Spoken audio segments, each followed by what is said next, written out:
Há um ponto na vida em que o querer já não basta. Um instante silencioso em que o peso das promessas não cumpridas começa a incomodar mais do que o esforço de cumpri-las. Nesse momento, nasce a consciência de que a motivação é frágil, mas a disciplina é eterna. Porque a motivação te empurra, a disciplina te conduz. Disciplina não é um castigo, é uma escolha consciente de permanecer fiel àquilo que se sabe verdadeiro, mesmo quando o corpo pede descanso e a mente busca desculpas. Ela é o elo entre o pensamento e o resultado, entre o ideal e o real. É o poder que separa a intenção da transformação. As pessoas falam de sonhos como se o simples ato de desejá-los fosse suficiente para realizá-los, mas o desejo sem direção é apenas uma faísca que se apaga no vento. A disciplina é o vento que sustenta o fogo. É o movimento que transforma o querer em ser. Neste vídeo, você não vai ouvir sobre fórmulas rápidas ou segredos de sucesso. Vai ouvir sobre a força que molda o caráter, o silêncio que constrói resultados e a verdade que poucos têm coragem de encarar. Nada muda até que você mude todos os dias. Porque a transformação não acontece em um instante de inspiração, mas na soma dos dias em que você escolhe continuar. A disciplina não é um talento, é uma decisão. E quando ela nasce dentro de alguém, nada pode detê-la. Nem o tempo, nem o medo, nem a dúvida. Ela é o poder que separa quem sonha de quem realiza, quem promete de quem cumpre, quem deseja de quem se transforma. Há um momento silencioso na vida de todo ser humano em que algo desperta por dentro. Não é um grito, não é um clarão. É apenas um incômodo sutil, uma espécie de desconforto com o próprio estado atual. A pessoa sente que algo está desalinhado, que viver apenas de intenções e promessas não basta mais. É como se uma parte adormecida do ser começasse a sussurrar: você pode mais do que isso. Esse é o chamado invisível. Ele não surge nas vitórias, mas nos intervalos entre elas, quando a mente se cala e o coração percebe o vazio que existe entre o querer e o fazer. Esse chamado é o primeiro sinal de maturidade espiritual e psicológica. Ele aparece quando o entusiasmo das metas já não mascara a falta de consistência. Quando você começa a perceber que a motivação é passageira e que o verdadeiro poder está em agir mesmo sem vontade. Nesse instante, a disciplina começa a se formar, não como imposição, mas como resposta. Uma resposta à necessidade interna de coerência, de unidade entre o que se pensa, o que se sente e o que se executa. É nesse ponto que o ser humano deixa de ser apenas um sonhador e começa a se tornar um criador consciente da própria realidade. A disciplina nasce quando o indivíduo entende que não pode mais esperar pela inspiração perfeita.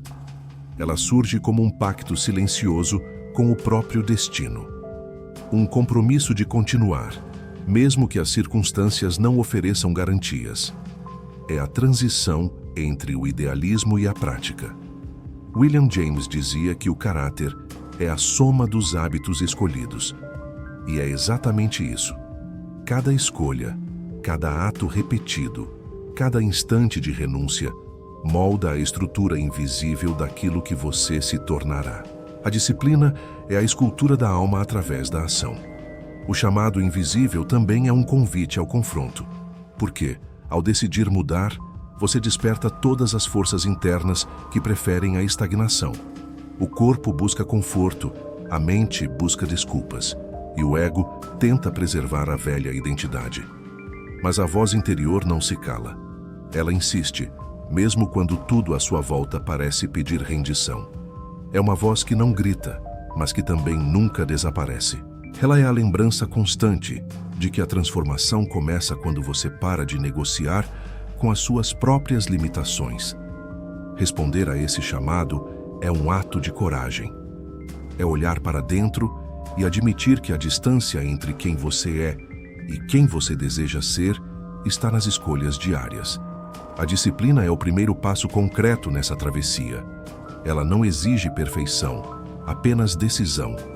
E cada dia que você escolhe agir, mesmo sem vontade, reforça o elo com essa voz interior. Aos poucos, a dúvida dá lugar à clareza, e a incoerência se transforma em força.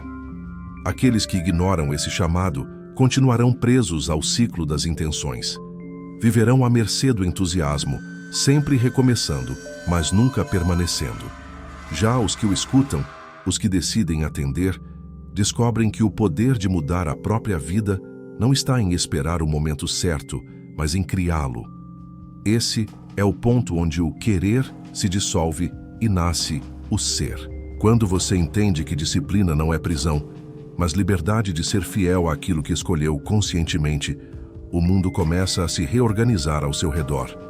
A transformação verdadeira não começa quando algo novo aparece fora de você, mas quando você finalmente escuta o que sempre esteve dentro.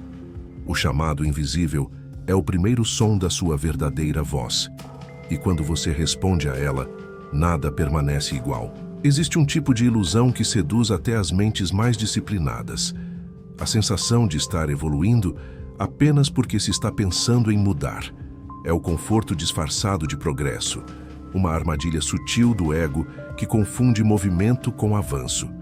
A pessoa faz planos, anota metas, cria estratégias e sente prazer na ideia de transformação. Mas na prática, pouco se move. É como se o cérebro, ao planejar, se convencesse de que o trabalho já está feito. Essa é a primeira grande mentira do crescimento pessoal. Acreditar que o desejo de mudança equivale à mudança em si. O ego adora essa sensação porque ela alimenta a autoestima sem exigir sacrifício. Ele se satisfaz com o rascunho do sonho e teme o esforço necessário para torná-lo real. Por isso, prefere a ilusão do progresso, onde se trabalha mais com palavras do que com ações. É um estado de conforto mascarado por boas intenções. William James dizia que a mente humana tende a economizar energia, escolhendo caminhos mentais que pareçam mais simples e menos dolorosos. E é exatamente aí que muitos se perdem, porque planejar é seguro, mas agir é arriscado. Enquanto você permanece nesse estado, o tempo continua correndo. A falsa sensação de avanço anestesia a urgência e o futuro vai se tornando uma repetição sofisticada do presente. É o mesmo comportamento, apenas com uma nova narrativa. Você diz que está se preparando, esperando o momento certo, organizando ideias. Mas a verdade é que, em algum ponto, a preparação se transforma em adiamento. O conforto se veste de produtividade e se torna um inimigo mais perigoso do que o próprio fracasso, porque o fracasso ao menos desperta a consciência. O conforto não. A disciplina surge como a força que rompe essa ilusão. Ela corta o vínculo entre pensar e fazer e obriga a mente a atravessar o abismo entre o ideal e o real. Ela desmascara o falso progresso porque exige resultado. Exige suor, consistência, presença. Não se alimenta de intenções, mas de ação repetida. Cada vez que você escolhe agir em vez de planejar, você desarma o ego e aproxima o sonho do chão da realidade. Napoleon Hill dizia que o desejo é o ponto de partida de toda conquista, mas sem ação, ele se torna apenas uma chama que se apaga no vento. É a disciplina que transforma essa chama em fogo contínuo, em energia dirigida. E quando você percebe isso, começa a entender que progresso não é ter novas ideias, mas deixar que as ideias te transformem em alguém novo. O conforto disfarçado de progresso é o estado onde muitos permanecem por uma vida inteira, sempre se sentindo à beira da mudança, mas nunca cruzando a linha.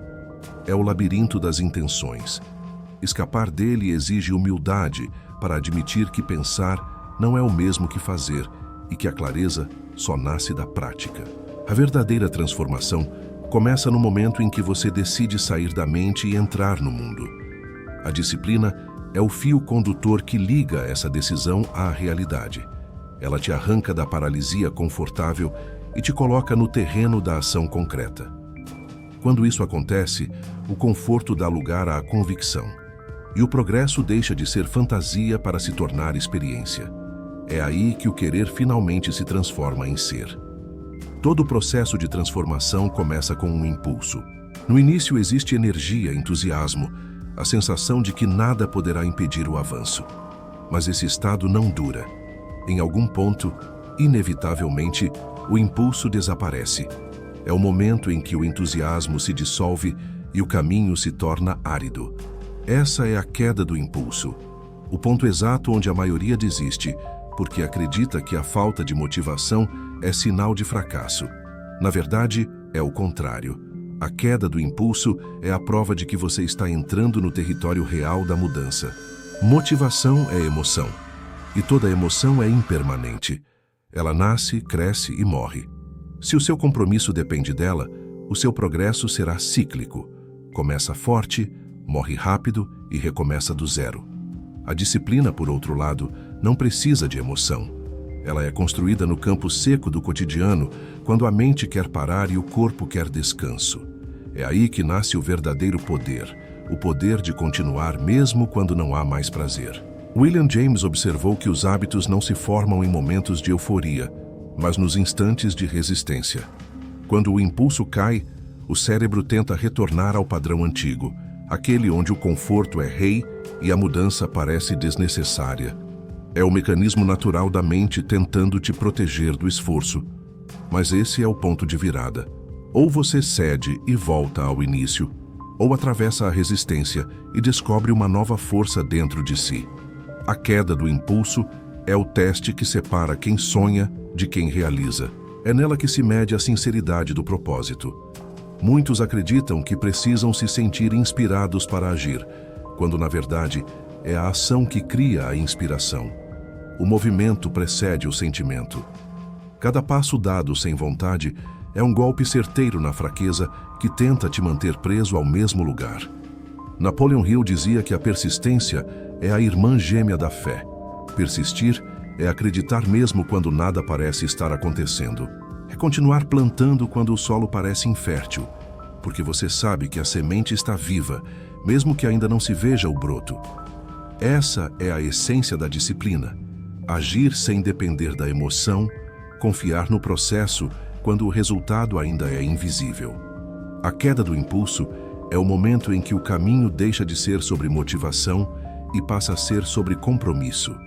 É quando o eu quero se transforma em eu farei. É o ponto onde o prazer de começar dá lugar à força de permanecer. E quem compreende isso, começa a ver a disciplina não como um fardo, mas como a ponte que o leva de volta à verdade do propósito.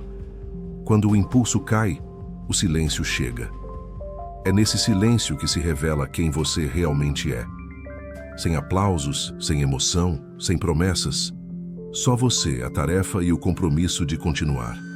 A queda do impulso não é o fim do caminho, é o início da transformação real. Quando o impulso cai e o corpo começa a resistir, algo acontece dentro da mente. Um julgamento silencioso, quase invisível, mas implacável. A mente começa a negociar com você. Ela questiona o propósito, relativiza a importância do esforço, constrói justificativas inteligentes para o abandono. Esse é o julgamento da mente fraca, o tribunal interno onde o conforto é o juiz e a disciplina, o réu. Nesse tribunal, os argumentos são sedutores. Você está cansado. Não faz diferença se faltar um dia. Ninguém está vendo. Você merece descansar. A mente fraca usa a lógica para mascarar a covardia. Ela não quer o seu mal, quer apenas protegê-lo da dor. Mas o que ela chama de proteção é, na verdade, estagnação. A mente fraca teme o esforço porque o esforço transforma, e a transformação ameaça tudo o que ela acredita ser seguro. William James dizia que a consciência é moldada por escolhas repetidas. A cada decisão, você fortalece ou enfraquece a própria vontade. A mente fraca se alimenta das pequenas concessões diárias, dos só hoje não, dos amanhã eu começo. E é assim, em silêncio, que o caráter se dissolve. Não em grandes quedas, mas em pequenas desistências disfarçadas de bom senso. A disciplina é a força que se levanta nesse tribunal e diz não. Não ao conforto, não à autocompaixão disfarçada, não à lógica preguiçosa que convence você a permanecer o mesmo. Ela é a advogada do seu propósito, a voz que recorda o motivo pelo qual você começou. E quando essa voz prevalece, algo poderoso acontece. A mente começa a respeitar quem você é. Napoleon Hill ensinava que o autocontrole é o primeiro passo da grandeza. Dominar a mente é dominar o destino. Quando você decide agir mesmo diante das desculpas, rompe o ciclo da hesitação e cria um novo padrão de pensamento. A mente percebe que já não comanda sozinha, que existe uma força maior guiando o caminho, a força da decisão. O julgamento da mente fraca é inevitável. Ele se repete toda vez que você tenta sair do comum. Mas, com o tempo, a disciplina se torna a nova voz dominante. E a mente anti-sabotadora passa a trabalhar a seu favor. Porque a mente não é o inimigo, ela é um servo que precisa de direção. Quando você a lidera com firmeza, ela se curva ao propósito. Esse julgamento interno é o campo onde o verdadeiro caráter é forjado. É no instante em que a mente pede rendição e você escolhe continuar que o espírito cresce. O poder não está em não sentir vontade de desistir. Está em continuar mesmo sentindo. A cada vitória sobre si mesmo, a mente fraca se torna mais silenciosa e a mente forte assume o trono. A disciplina não destrói o medo, mas o coloca em perspectiva. Ela te ensina que a dor da constância é passageira, mas a dor da incoerência dura uma vida inteira. O julgamento da mente fraca termina quando você entende que o esforço de permanecer fiel ao que acredita é o preço da liberdade interior. Chega um ponto em que tudo o que resta é a escolha de continuar. Não há mais entusiasmo, nem promessas, nem aplausos. Apenas o compromisso silencioso de permanecer. É nesse momento que a disciplina revela sua verdadeira natureza. Ela deixa de ser uma ideia abstrata e se torna um ato sagrado, o ato de permanecer fiel àquilo que você disse que faria, mesmo quando ninguém está observando. Permanecer é a prova mais pura de integridade. É o encontro entre o que você acredita e o que você pratica. Permanecer exige uma força diferente daquela que inicia. Iniciar é fácil. Iniciar é empolgante. Permanecer, não. Permanecer é encarar a repetição, o tédio, as falhas e os dias em que o resultado parece distante demais. É continuar mesmo quando o progresso é invisível. William James dizia que a vontade humana é como um músculo, se fortalece na repetição do esforço. Cada vez que você escolhe permanecer, você fortalece esse músculo interno. E com o tempo, o que antes exigia esforço passa a ser natural. Napoleon Hill ensinava que a persistência é o segredo invisível de toda realização duradoura. Permanecer é um voto com o próprio destino. É reafirmar diariamente o propósito, mesmo quando ele parece pequeno ou distante. É recusar a rendição disfarçada de pausa. A mente sempre tentará negociar, oferecendo descanso, adiamento, distração. Mas a disciplina não negocia. Ela apenas continua. O ato de permanecer é a expressão máxima da fé. Fé em si mesmo, fé no processo, fé naquilo que ainda não se vê. É uma forma de dizer ao universo: eu estou aqui e continuarei aqui até que o propósito se cumpra. E o universo responde. Ele se reorganiza lentamente em torno da constância. As portas não se abrem de repente. Elas cedem pouco a pouco à força de quem não desiste. Permanecer também é um ato de humildade, porque exige aceitar que o tempo da colheita não é o mesmo do plantio. É compreender que nem todo dia trará resultado, mas todo dia trará crescimento. É aprender a amar o caminho tanto quanto o destino. Quando você permanece, começa a perceber que o valor não está apenas na conquista, mas na construção. É nessa constância silenciosa que o caráter se lapida.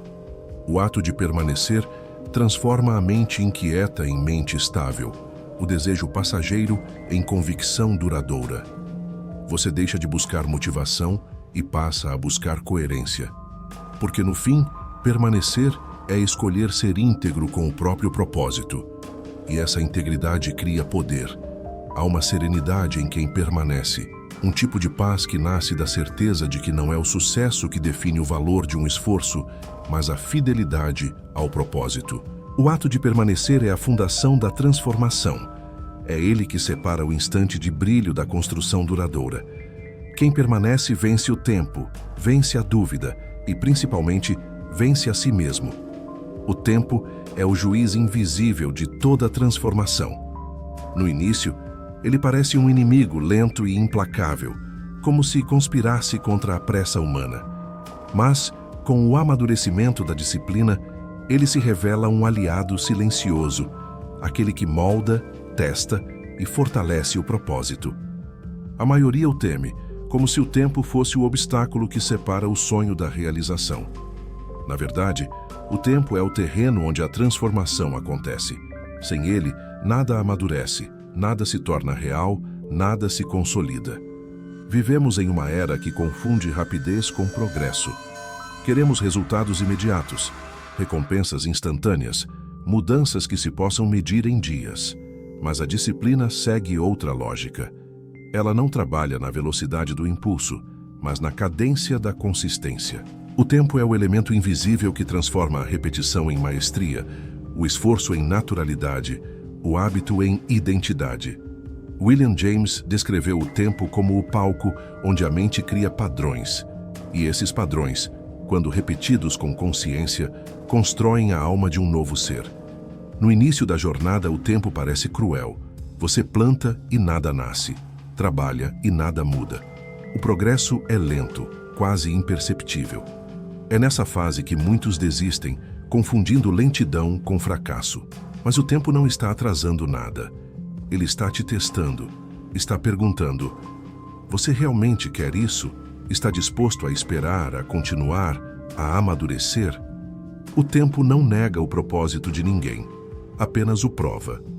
Napoleon Hill dizia que o sucesso é o resultado inevitável de um propósito sustentado pelo tempo. O tempo filtra os impulsivos e recompensa os persistentes. Ele separa o curioso do comprometido.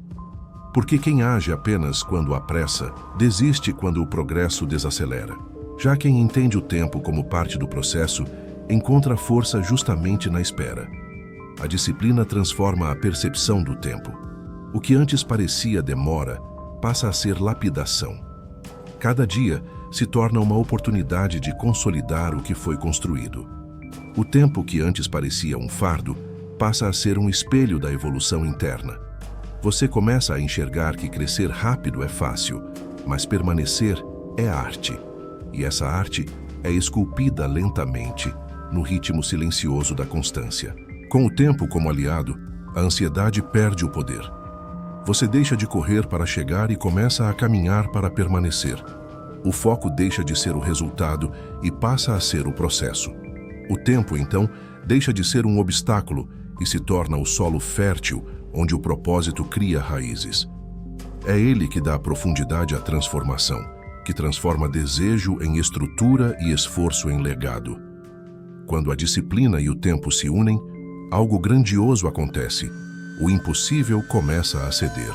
O tempo não destrói quem é constante, ele aperfeiçoa. Ele lapida o caráter, purifica o propósito e revela a beleza da paciência. Quem aprende a trabalhar com o tempo, deixa de temê-lo, porque entende que o tempo não atrasa, apenas prepara. E quando o propósito está maduro, o tempo deixa de ser espera e se torna recompensa. A repetição é o campo onde a disciplina se revela em sua forma mais pura. É também o ponto em que muitos desistem, confundindo constância com monotonia. Repetir parece entediante, parece pequeno, mas é justamente nesse movimento silencioso e contínuo que o ser humano se transforma. O fardo da repetição é, na verdade, o disfarce do seu maior dom, o poder de moldar a mente e o caráter pela prática consciente. No início, repetir é pesado. O corpo reclama, a mente se distrai, o ego exige novidade. O hábito ainda não foi formado e cada ato parece um esforço imenso. Mas a disciplina entende que a repetição é o preço da liberdade. William James observava que o ser humano é, em essência, um conjunto de hábitos, e que mudar a vida é mudar o conjunto de hábitos que a governa. Cada repetição é uma mensagem enviada ao inconsciente. Isto é importante. E o inconsciente, obediente, começa a reorganizar toda a estrutura mental em torno dessa prioridade. A repetição feita com consciência não é prisão, é meditação em movimento. É o ato de alinhar a mente e o corpo em uma direção única. No começo, você precisa lembrar o que deve fazer. Com o tempo, o hábito começa a fazer por você. E é nesse ponto que o esforço se transforma em fluidez. Napoleon Hill dizia que a disciplina é o poder de se manter fiel a um plano, até que ele se torne parte de quem você é. A repetição é o processo que torna isso possível. O fardo da repetição se torna dom quando você entende que ela não existe para te cansar, mas para te refinar. Cada dia que parece igual é, na verdade, um degrau invisível de crescimento. O músico repete escalas, o atleta repete treinos, o pensador repete ideias até que elas se tornem novas. Tudo o que é grandioso nasceu da repetição, da paciência de refazer, ajustar e continuar. É a repetição que transforma o talento em virtude, o esforço em excelência e o propósito em destino. A mente humana, acostumada ao estímulo constante, resiste à repetição porque ela exige presença. Fazer algo repetidas vezes não é o mesmo que viver no automático. A diferença está na consciência. Quando você repete com intenção, está praticando atenção plena. Está treinando a si mesmo para permanecer no agora, sem buscar atalhos, sem se distrair com promessas de facilidade. Esse tipo de repetição transforma cada ato comum em um gesto de poder. A disciplina ensina que a repetição não é um castigo, mas um privilégio. É a chance diária de reconstruir a si mesmo. É o momento em que o caráter se consolida e a vontade se prova. Repetir é insistir naquilo que você escolheu ser, até que não haja mais distinção entre escolha e identidade. O fardo da repetição é apenas o estágio inicial do dom da maestria. No começo, a mente luta, depois ela aceita, e por fim ela se transforma. É nesse ciclo que nasce o verdadeiro domínio de si, porque aquele que domina a repetição, domina a si mesmo. E quem domina a si mesmo, domina o mundo. O ego é o guardião da zona de conforto. Ele existe para manter a identidade que você construiu ao longo dos anos, mesmo que essa identidade já não te sirva. Quando a disciplina começa a mudar a forma como você pensa, age e enxerga a si mesmo, o ego se sente ameaçado. É aí que surge a rebelião. Ela não é uma explosão visível, mas uma guerra silenciosa travada dentro de você. Uma resistência sutil a tudo o que possa romper o velho eu. O ego não teme o esforço. Ele teme o desaparecimento. Ele percebe que a disciplina, se levada a sério, vai destruir as velhas justificativas que o mantêm no controle. Vai te obrigar a admitir que muitos dos seus limites foram escolhas, não destinos. Por isso, o ego se rebela. Ele usa o cansaço como argumento, a dúvida como escudo e a autossabotagem como defesa. Ele te convence de que está sendo racional quando, na verdade, está apenas lutando para sobreviver. William James dizia que o maior obstáculo à mudança não é a falta de capacidade, mas o apego à identidade antiga. E é exatamente isso que o ego faz. Ele se apega ao que você já foi, mesmo que esse você esteja te impedindo de crescer. A disciplina é a força que quebra essa lealdade inconsciente. Cada vez que você age de forma diferente do habitual, o ego sente que está perdendo território. Ele sussurra que você está exagerando, que não precisa tanto, que ninguém mantém esse ritmo. Mas o propósito não negocia com o ego. Ele o transcende. Napoleon Hill afirmava que o homem que domina sua mente conquista um poder que poucos alcançam. Dominar o ego é o ápice desse domínio. Não se trata de destruí-lo, mas de reeducá-lo. O ego tem energia, tem foco, tem vontade. Só precisa ser colocado a serviço do propósito, não do medo. A disciplina é o treinamento que faz essa transmutação acontecer. Ela transforma o ego de tirano em servo, de obstáculo em instrumento. Durante a rebelião, é comum sentir dúvida, irritação e até um certo vazio. Isso acontece porque a mente está se reorganizando.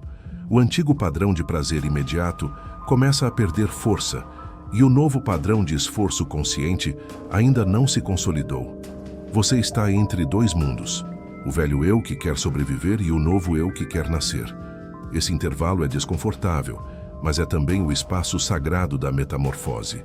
O ego tentará te convencer de que disciplina é rigidez, que ela apaga a espontaneidade, que te torna menos livre.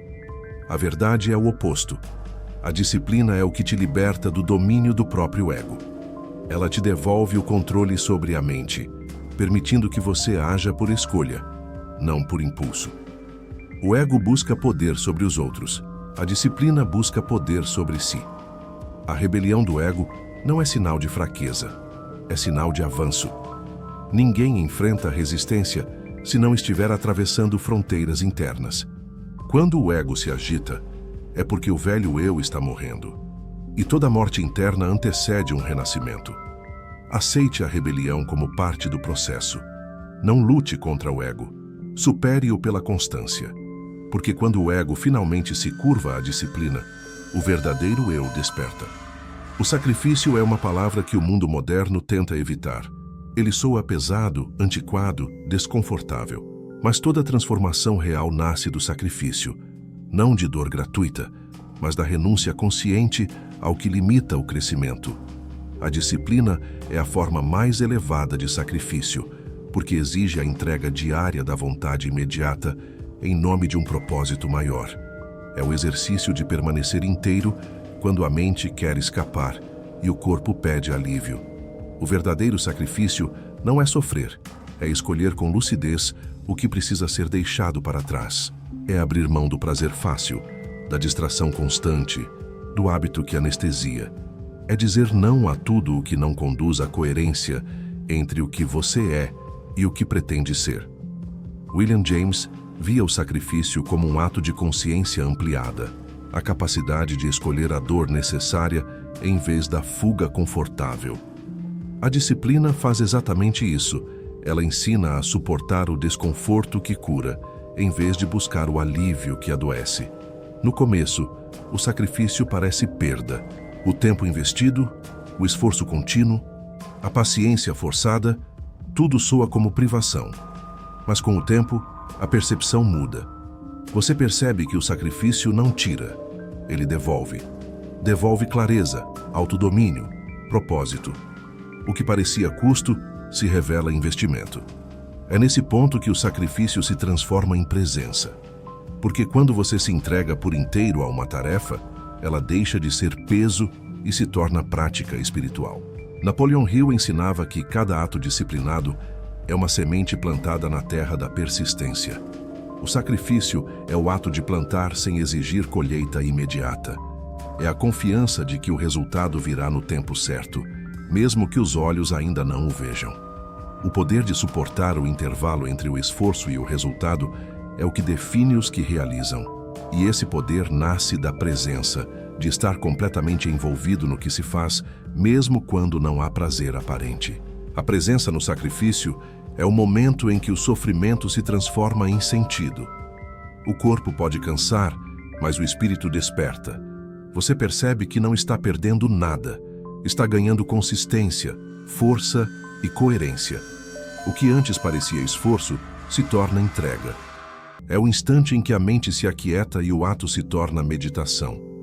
Fazer o que deve ser feito, com atenção plena e propósito, é a forma mais profunda de oração que existe.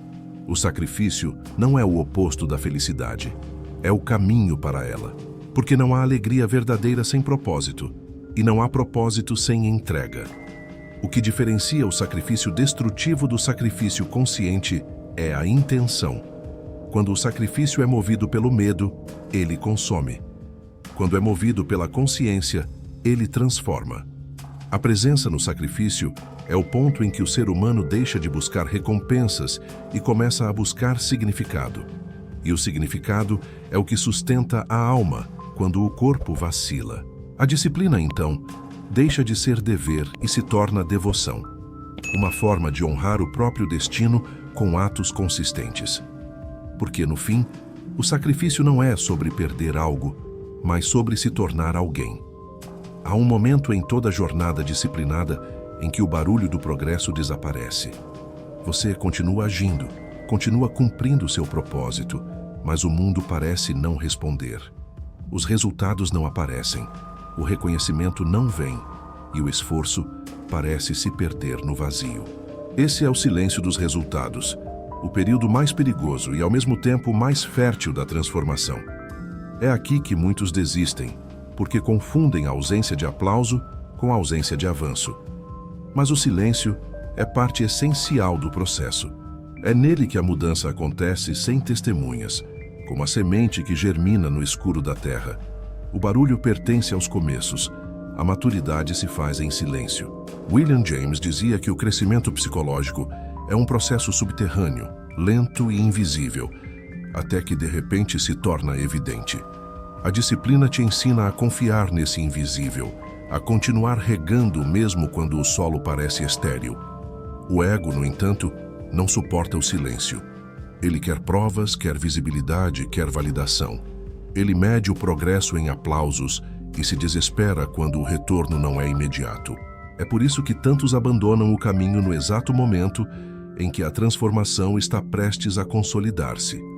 Napoleon Hill afirmava que o sucesso muitas vezes chega a um passo depois da desistência, e esse passo é dado justamente no silêncio, quando não há mais estímulo externo, apenas a fé interna de que o processo está funcionando. O silêncio dos resultados é o espaço onde a disciplina se purifica. Aqui não há testemunhas, nem elogios, nem garantias. Há apenas a verdade do propósito. É nesse vazio que você descobre se o que faz tem valor real ou se estava apenas buscando aprovação. O silêncio separa o vaidoso do dedicado, o interessado do comprometido. É nele que a disciplina deixa de ser obrigação e se torna essência.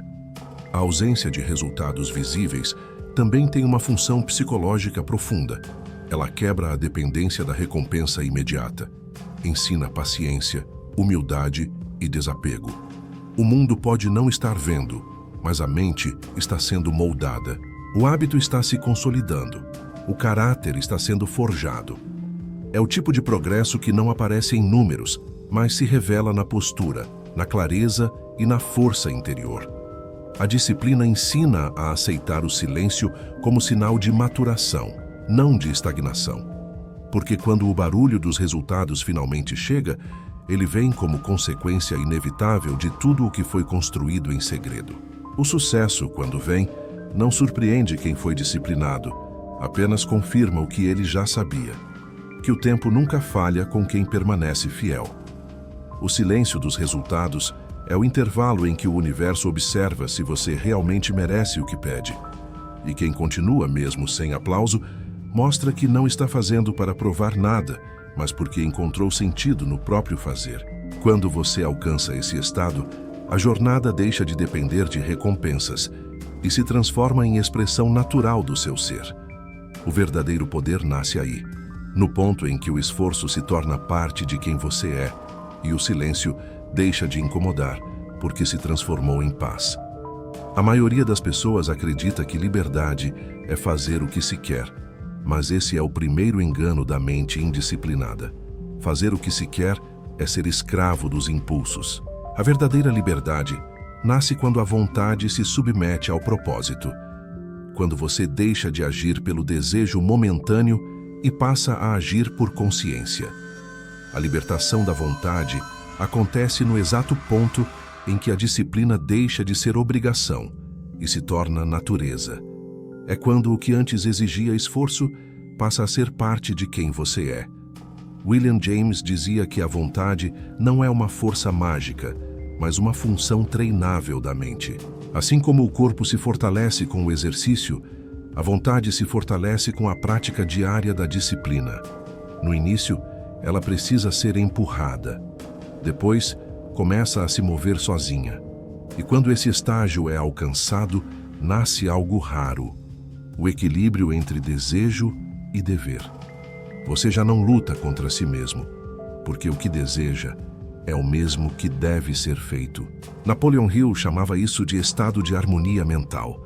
Quando o indivíduo alcança domínio sobre o próprio pensamento, e, consequentemente, sobre o próprio destino. A vontade, antes rebelde e dispersa, torna-se aliada do propósito. Não há mais conflito entre o prazer e a obrigação, porque o prazer agora é cumprir a obrigação. Essa é a mais alta forma de liberdade, querer o que é necessário. A libertação da vontade é o ponto em que o esforço se transforma em fluidez. Você já não precisa se convencer a agir. Age porque é natural, porque a mente aprendeu a encontrar satisfação no caminho, não apenas na chegada. A disciplina moldou o caráter, e o caráter passou a conduzir a vontade. Essa é a transmutação da alma que a maioria nunca alcança, porque exige atravessar o fogo do hábito até que a resistência se desfaça completamente. Quando a vontade é libertada, a procrastinação perde o poder. O medo ainda existe, mas já não comanda. A dúvida surge, mas não paralisa. Há uma serenidade em quem atingiu esse estágio, a tranquilidade de quem já não precisa lutar contra si mesmo. Você descobre que a força não está em resistir ao impulso, mas em transformar o impulso em direção. É a consciência que orienta a energia, e a energia se torna vontade criadora. Essa libertação também traz humildade, porque você percebe que a vontade não é sua no sentido egoísta, mas uma extensão da própria vida que se manifesta através de você. Quando a vontade está alinhada ao propósito, ela deixa de ser pessoal e se torna universal. Você se torna canal, não obstáculo. Tudo começa a fluir com menos esforço, porque o universo coopera com quem está em coerência. A libertação da vontade é o estágio em que a disciplina se dissolve como conceito e se manifesta como estado de ser. Você não pratica mais disciplina. Você é disciplinado. Não porque se força, mas porque não saberia viver de outro modo. Esse é o ponto em que o homem comum se transforma em mestre de si mesmo. A liberdade, então, deixa de ser uma busca e passa a ser o resultado natural da coerência entre pensamento, ação e propósito. Chega o instante em que a disciplina cumpre seu papel e o ser humano percebe que não há linha divisória entre o esforço e a transformação. O que antes era treino se tornou essência. O que antes era escolha se tornou natureza. A coroa da transformação não é um prêmio, é um estado de consciência. É o reconhecimento silencioso de que cada ato, cada repetição, cada sacrifício e cada silêncio formaram o alicerce do novo ser que agora habita em você. A disciplina não foi o caminho até a transformação. Ela foi a transformação. Ela moldou não apenas o comportamento, mas a percepção, o modo de ver e de sentir o mundo. William James dizia que o hábito é o grande escultor da alma, e aqui a escultura está completa. A mente aprendeu a se curvar à vontade, e a vontade aprendeu a se alinhar ao propósito. Já não há luta entre o que você deseja e o que precisa fazer, porque ambos agora caminham na mesma direção. Napoleon Hill afirmava que toda realização verdadeira nasce de um propósito definido e de uma persistência inabalável. Essa é a essência da coroa da transformação, a união entre intenção e ação. A pessoa disciplinada já não depende de circunstâncias, de sorte ou de aplauso. Ela se tornou causa, não consequência. O mundo externo deixa de comandar, porque o centro de gravidade agora está dentro. A mente, o corpo e o espírito trabalham como um só instrumento. A transformação verdadeira é silenciosa e irreversível. Ela não anuncia que chegou, apenas se manifesta. Você percebe que já não pensa da mesma forma, já não reage como antes, já não busca o que buscava. A leveza substitui a urgência, a constância substitui o medo e a clareza substitui a dúvida. O que antes era esforço agora é fluxo. A vida, que antes parecia resistir, começa a cooperar, porque a coerência interna cria ordem externa. A coroa da transformação não é um troféu que se exibe, é uma presença que se sente. É o poder tranquilo de quem sabe que venceu a si mesmo. O tempo deixou de ser ameaça, o silêncio deixou de ser vazio, o sacrifício deixou de ser dor. Tudo se unifica em propósito. A disciplina, agora, é amor em forma de constância. E o amor, por sua vez, é disciplina em forma de entrega. Quem chega até esse ponto não volta a ser o mesmo, porque não há como desaprender a consciência. O velho eu, que vivia de intenções, se dissolveu no fogo do fazer. O novo eu, moldado pela paciência, pela repetição e pela fé, vive em harmonia com o que é. Essa é a verdadeira vitória: tornar-se inteiro, real, desperto. A coroa da transformação não pesa na cabeça de quem a carrega. Ela é leve porque foi conquistada sem pressa, sustentada pelo tempo e purificada pela disciplina. É o símbolo invisível da liberdade interior. A liberdade de ser aquilo que se escolheu com consciência e construiu com persistência. E nesse instante, a jornada deixa de ser sobre chegar e passa a ser sobre permanecer em plenitude. Porque aquele que domina a si mesmo já conquistou tudo o que realmente importa.